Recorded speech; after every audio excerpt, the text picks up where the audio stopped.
Bienvenidas y bienvenidos. Mi nombre es Marina Santini y esto es La Diaria Vivo. Santiago González defendió ante la ONU los cambios en seguridad dispuestos por la LUC. El miércoles, el Mecanismo Nacional de Prevención de la Tortura de la Institución Nacional de Derechos Humanos denunció ante el Comité contra la Tortura de la ONU la violencia institucional y los malos tratos que sufren las personas privadas de libertad en las cárceles uruguayas.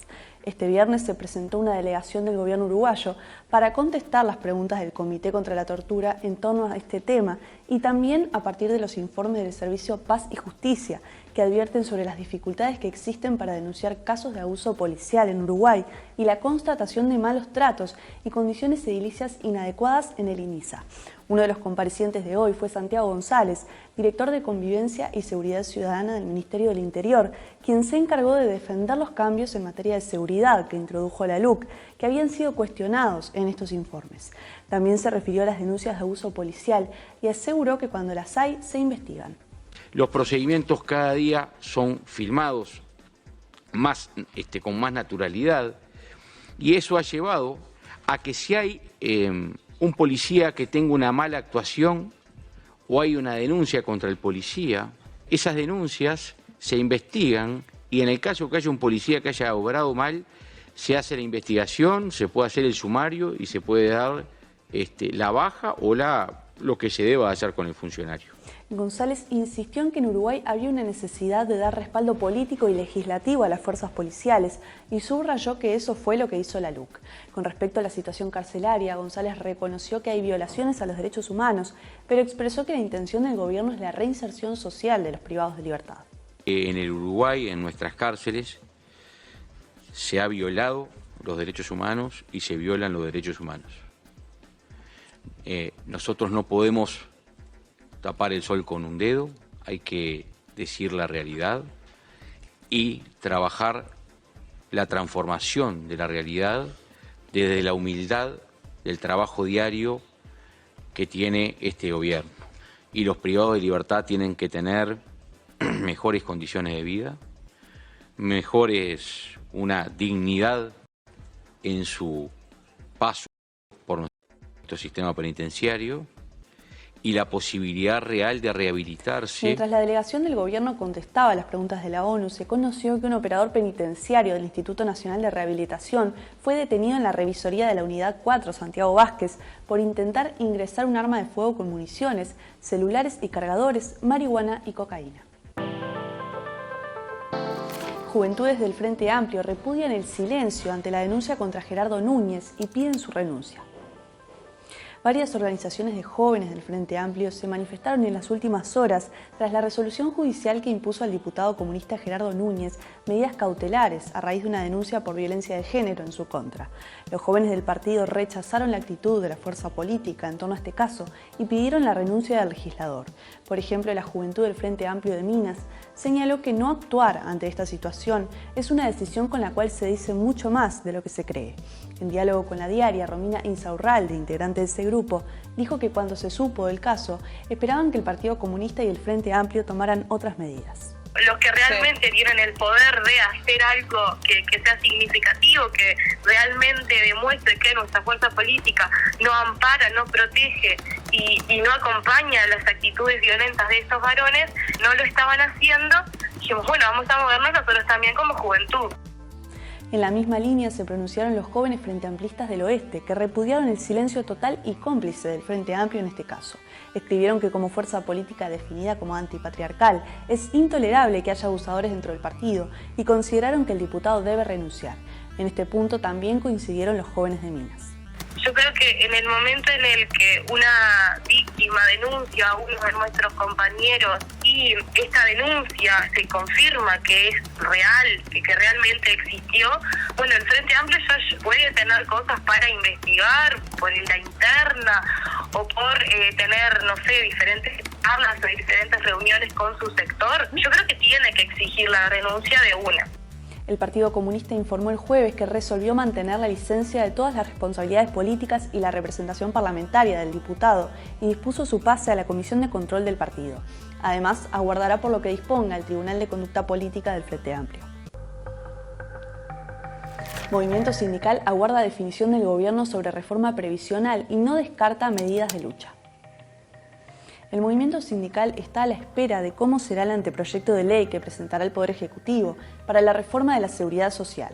En desacuerdo con las propuestas que aprobó el oficialismo en la comisión de expertos, buscarán impulsar modificaciones, especialmente en el aumento a 65 años de la edad jubilatoria mínima.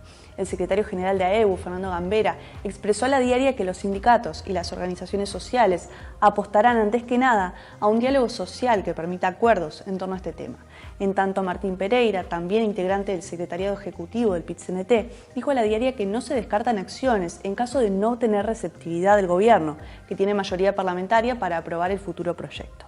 En caso de aprobarse, nosotros no descartamos ninguna opción. Todavía no hay una definición si se va a buscar alguna vía referéndum, plebiscito.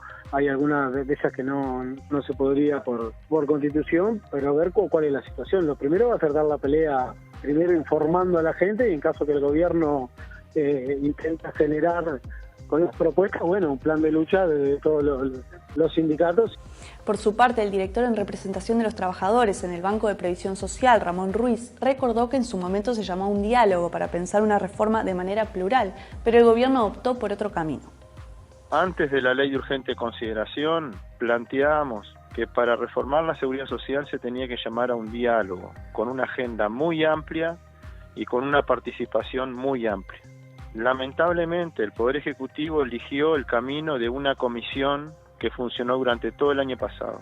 Y todavía no hay un documento, nosotros no conocemos que haya un proyecto de ley, o un anteproyecto de ley, o un borrador de anteproyecto de ley, todavía no conocemos que exista. En principio, la intención de la central sindical es que el proyecto que presentó la comisión de expertos no llegue al Parlamento.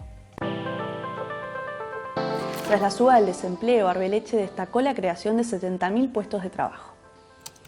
Según el último informe del Instituto Nacional de Estadística, el desempleo subió 0,4 puntos en marzo y llegó a 7,7% en todo el país, pero alcanza el 8% si se toman solo los datos del interior, mientras que es de 7,4% para Montevideo. Ayer la ministra de Economía, Susana Arbeleche, se reunió con el presidente Luis Lacalle Pou y a la salida habló con la prensa sobre las respuestas que se tomarán ante esta situación. No es una medida, pero sí es una muy buena noticia que ha salido en el día de hoy, que es la respuesta que ha tenido el mercado laboral de la mano de la reactivación económica. Hoy tenemos el dato que en el primer trimestre de este año se han creado 70.000 puestos de trabajo si comparamos con el primer trimestre del año pasado. Subrayó que junto al presidente están trabajando en propuestas para mantener el poder adquisitivo de los uruguayos. Si miramos la foto de hoy y la comparamos con la situación anterior a la pandemia, también la foto hoy es más positiva. Las medidas que tomó el gobierno han sido para aumentar el empleo y eso lo estamos viendo, lo hemos visto en estos meses, se confirma con el dato de hoy y estamos trabajando en soluciones, en respuestas para que el poder adquisitivo de trabajadores, de jubilados, como se anunció, de las personas más vulnerables, que es el foco principal que tenemos, que ese poder adquisitivo pueda mantener. Consultada sobre las propuestas económicas que plantearon al Poder Ejecutivo tanto el Frente Amplio como el PIT-CNT y que incluyen modificaciones tributarias, Arbeleche subrayó que siguen en proceso de análisis. En este momento no vamos a anunciar ninguna medida en particular, y nosotros por lo tanto seguimos en este proceso de análisis cuidadoso y responsable de cómo asignar los recursos de los uruguayos y no tenemos en este momento una medida concreta. Lo vamos a hacer y en algunos casos acompañados de otros colegas del gabinete porque involucra no solamente al Ministerio de Economía y Finanzas.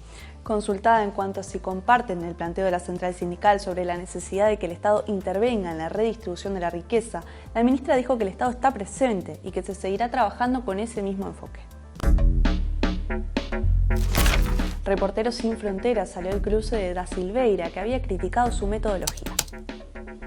En el marco del Día de la Libertad de Prensa, la organización Reporteros Sin Fronteras hizo público su último informe sobre la situación internacional, en el que Uruguay cayó del puesto 18 al 44 en el último año. Tras su publicación, el ministro de Educación, Pablo Da Silveira, escribió que Uruguay no tiene un problema con la libertad de prensa, sino que Reporteros Sin Fronteras tiene un problema con su metodología. A su vez, compartió una entrevista que le hicieron en el programa Periodistas de los medios públicos, donde argumentó su postura.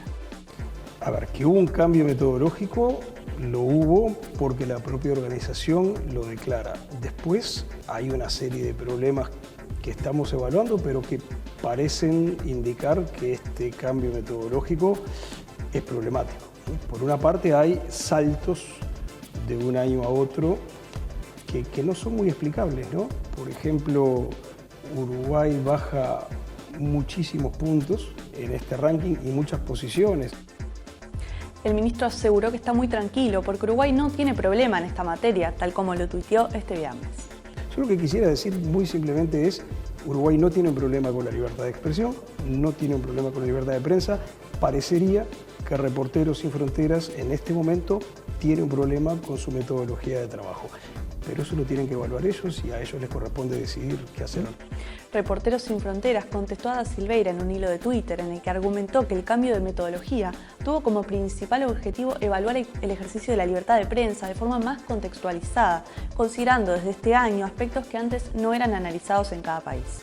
La ONG sostuvo que es falso, como dice el gobierno, que los especialistas de nuestra investigación tengan una agenda política contra él, y argumentó que el año pasado su análisis situó a Uruguay en el puesto 18, ya con este gobierno. Luis Lacalle Pou y Lorena Ponce de León se separaron. El presidente de la República, Luis Lacalle Pou, y su esposa, Lorena Ponce de León, resolvieron separarse, según informó El Observador y confirmó La Diaria, con fuentes de presidencia. La pareja se conoció en la adolescencia, estaban casados desde junio del año 2000 y tienen 3 hijos en común. Actualmente, Ponce de León está al frente de Sembrando, un programa para emprendedores que está dentro de la órbita de presidencia de la República. Según informó Telemundo, en los últimos días, Ponce de León se fue de la residencia presidencial de Suárez y Reyes junto a sus 3 hijos. Y hasta acá llegó La Diaria Vivo de hoy. Por más información, análisis y entrevistas, podés visitar nuestra página web. Nos vemos el lunes, nos leemos siempre.